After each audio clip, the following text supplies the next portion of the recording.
Halo guys, assalamualaikum warahmatullahi wabarakatuh. Ketemu lagi dengan saya Yusrina Karimah. Kali ini saya akan membagikan info penting untuk kalian semua. Kali ini saya akan membahas tentang pendidikan seksual anak usia dini dalam perspektif Islam.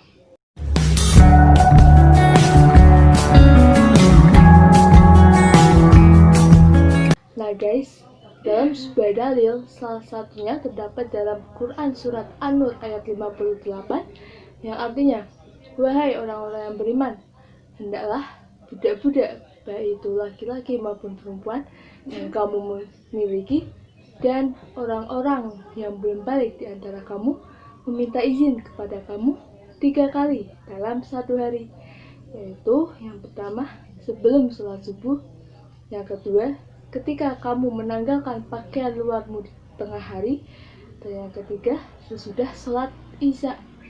Itulah 3 aurat bagi kamu. Tidak ada dosa atasmu, tidak pula atas mereka, selain dari 3 waktu tersebut. Begitu demikian Allah menjelaskan ayat-ayatnya. Allah Maha Mengetahui lagi Maha Bijaksana.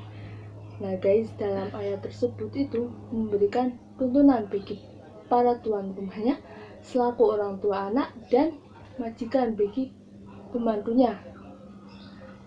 Allah memerintahkan para tuan rumah untuk mendidik anaknya dan pembantunya untuk membiasakan diri meminta izin ketika hendak masuk ke dalam kamar orang tuanya atau majikannya. Nah, pendidikan ini sebagai tindakan preventif atau antisipatif terhadap anak atau pembantunya untuk tidak melihat adegan seksual yang sedang dilakukan oleh para tuan rumahnya.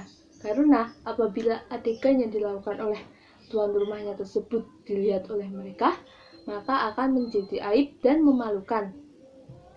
Bagi para anak kecil akan lebih mudah bercerita kepada temannya sehingga akan memalukan orang tuanya, dan bagi para tuan rumah dan pembantunya akan menjadi merasa tidak enak hati dalam kesehariannya sehingga relasi di antara keduanya menjadi terganggu secara psikologis. Nah, waktu-waktu yang disebutkan dalam ayat Al-Quran tersebut itu ada 3, yaitu yang pertama sebelum sholat subuh, karena pada umumnya manusia pada waktu tersebut masih dalam keadaan tidur. Dan yang kedua menjelang siang atau tengah hari, karena biasanya manusia akan pada waktu tersebut akan menanggalkan pakaiannya untuk beristirahat. Dan yang ketiga sesudah sholat isya, karena pada waktu tersebut adalah waktunya manusia untuk tidur. Pada waktu-waktu tersebut hendaknya anak kecil atau pembantunya diperintahkan untuk meminta izin apabila ingin masuk ke dalam kamar para tuan rumahnya. Karena pada situasi dan kondisi waktu-waktu tersebut biasanya para tuan rumah melakukan hubungan seksual atau hal-hal lain yang terkait dengan seksual, sehingga Islam tidak memperbolehkan melihat tuan rumahnya dalam keadaan yang demikian sekalipun pada anaknya sendiri yang masih kecil. Nah, jadi dalam uraian tersebut sudah sangat jelas bahwa pendidikan Al-Quran tentang seksual sangat bijak dan tegas dalam skop kecil pun dalam lingkungan keluarga. Nah, lalu bagaimanakah langkah-langkah mengenalkan pendidikan seksual pada anak usia dini dalam perspektif Islam? Nah, langkah-langkahnya itu yang pertama menanamkan rasa malu pada anak. Langkah yang pertama ini termasuk langkah yang sangat sederhana. Rasa malu itu harus ditanamkan sejak dini. Jangan biasakan anak-anak walaupun masih kecil bertelanjang di depan orang.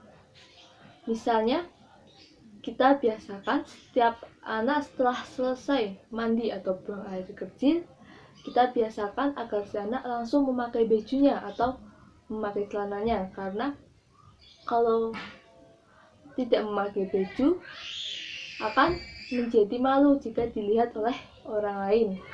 Nah, lalu langkah yang kedua, menanamkan jiwa maskulinitas pada anak laki-laki dan feminitas pada anak perempuan.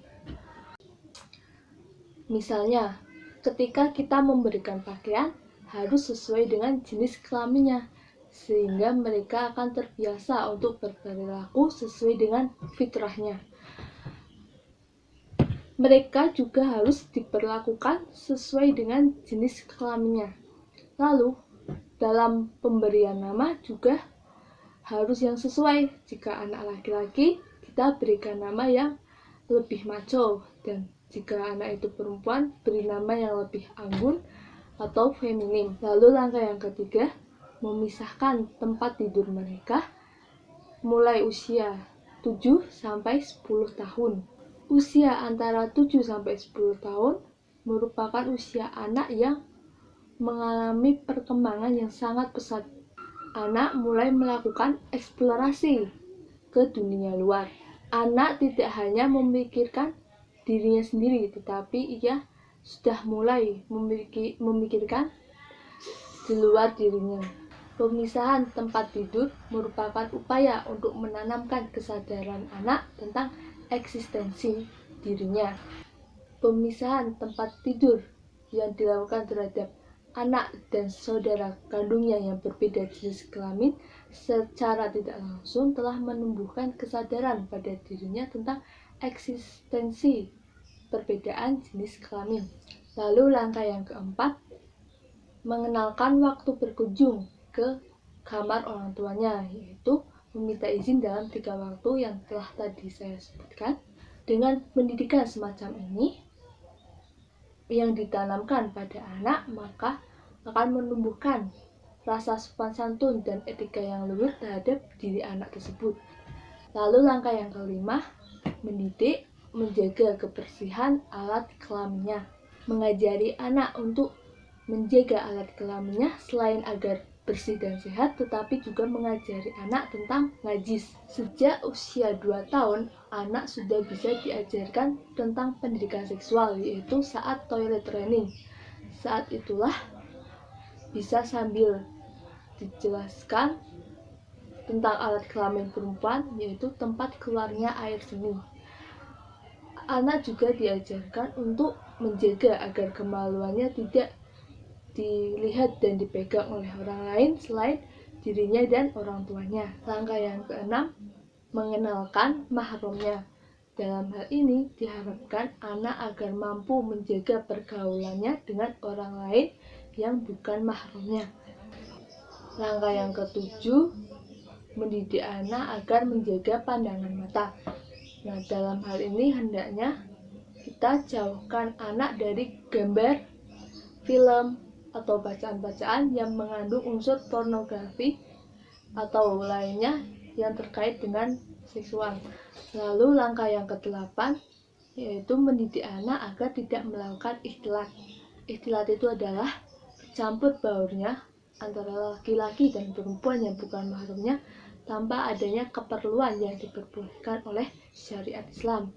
Oleh karena itu, jangan biarkan anak pergi ke tempat-tempat yang di dalamnya terdapat percampuran laki-laki dan perempuan secara bebas. Lalu, langkah yang ke-9, mendidik anak agar tidak melakukan kholwat. Dinamakan kholwat yaitu ketika seorang laki-laki dan perempuan yang bukan mahramnya berada di suatu tempat hanya berdua saja. Oleh karena itu, anak-anak sejak kecil harus diajari untuk menghindari perbuatan yang semacam ini. Harus dijelaskan mana yang baik dan mana yang buruk. Lalu, langkah yang ke-10, mendidik etika berhias. Berhias berarti usaha untuk mempercantik dan memperindah diri yang dilakukan secara berlebihan sehingga menimbulkan godaan dari lawan jenisnya. Tujuan pendidikan seks dalam kaitannya dengan etika berhias yaitu agar berhias tidak untuk perbuatan yang maksiat. Nah, guys, dari uraian-uraian tadi yang telah saya jelaskan sudah sangat jelas bahwa dalam Islam pun tidak memperbolehkan anak kecil, meskipun itu anaknya sendiri, melihat adegan seksual yang dilakukan oleh orang tuanya, sehingga kita perlu menanamkan pendidikan seksual pada anak sejak usia dini. Nah, cara menanamkannya kita terapkan menggunakan langkah-langkah yang telah tadi saya jelaskan juga ya. Nah, sekian dari saya, semoga informasi yang telah tadi saya jelaskan dapat bermanfaat untuk kita semua. Wassalamualaikum warahmatullahi wabarakatuh.